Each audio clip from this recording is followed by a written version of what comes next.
போதைப்பொருள் அதிகம் சிக்கும் டாப் 10 மாநில பட்டியலில் தமிழ்நாடு இல்லை. சேலத்தில் ஸ்டாலின் பேச்சு. போதைப்பொருள் அதிகம் சிக்கும் டாப் 10 மாநில பட்டியலில் 7 மாநிலங்களில் பாஜக ஆட்சிதான் நடக்கிறது. இந்த டாப் 10 பட்டியலில் தமிழ்நாடு இல்லவே இல்லை என்று சேலத்தில் முதல்வர் ஸ்டாலின் பேசினார். நாடாளுமன்ற தேர்தல் நாள் நெருங்கி வரும் நிலையில் தமிழ்நாட்டில் அரசியல் கட்சி தலைவர்கள் தீவிர பிரச்சாரம் மேற்கொண்டு வருகின்றனர்.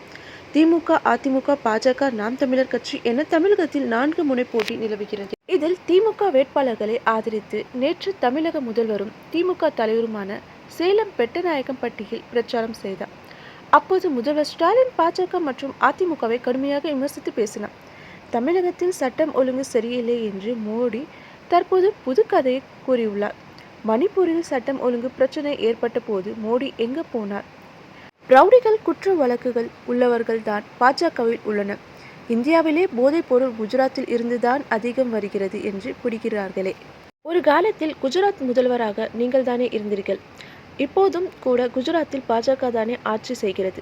பாஜக ஆளும் மாநிலங்களில்தான் போதைப் பொருள் அதிகம் விற்பனை ஆவதாக புள்ளி விவரம் வந்துள்ளது. இதனை நாங்கள் சொல்லவில்லை. மாநிலங்களில் மத்திய அரசு கொடுத்த அறிக்கையில் இப்படி இருக்கிறது. இந்தியாவில் போதைப் பொருள் அதிகம் விற்பனை செய்யப்படும் டாப் 10 மாநிலங்களில் 7 மாநிலங்களில் பாஜக ஆட்சிதான் நடத்துகிறது. இந்த டாப் 10 மாநிலங்களில் தமிழ்நாடு என்ற பெயரே இல்லை. அந்த அளவுக்கு கடுமையான நடவடிக்கைகளை திராவிட அரசு எடுத்து வருகிறது.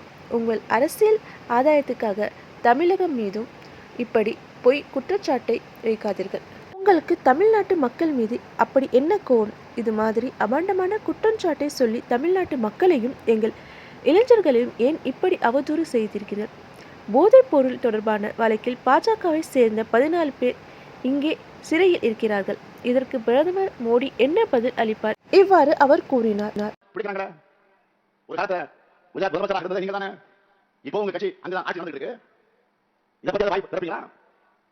பாஜக மாநிலங்கள் தான் நாட்டிலேயே போதைப் பொருள் அதிகம் விற்பனை ஆகுதுன்னு புள்ளி விவரம் வந்திருக்கு.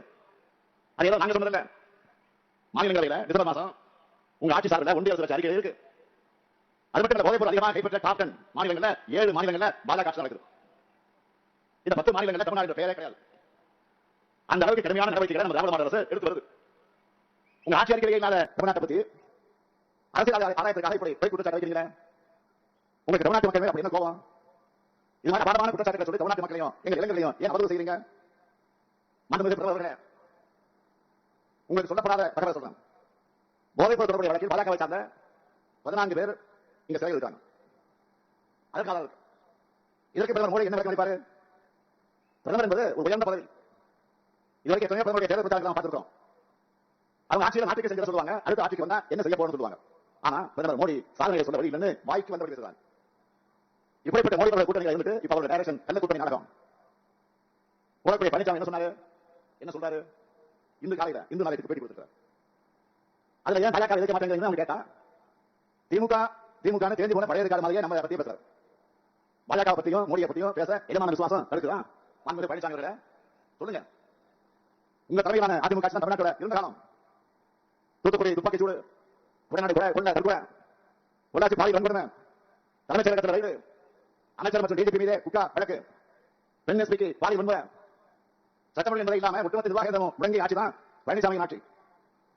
தான் பதவி சுகம் அனுபவிக்க தமிழ்நாட்டில் உரிமைகளை அடகு வச்சதான் பழனிசாமி. இப்படிப்பட்ட பழனிசாமிக்கு வாக்களிக்க மக்கள்